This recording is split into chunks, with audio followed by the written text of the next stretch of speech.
వచ్చి మాటలంటని చెయ్యి లేపి దెబ్బ కొడతని అలిగి నువ్వు పోను జద్దువమ్మ తెల్లారి నువ్వే కొట్టినా నువ్వే గదనే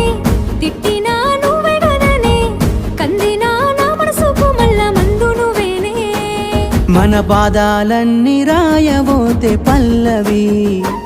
కన్నీళ్ళే రాసుకున్నవి చరణాలవి కన్నీళ్ళెందుకేవో పిల్ల పల్లవి ఈ లచ్చుమయ్య గుండెలు పిరున్నది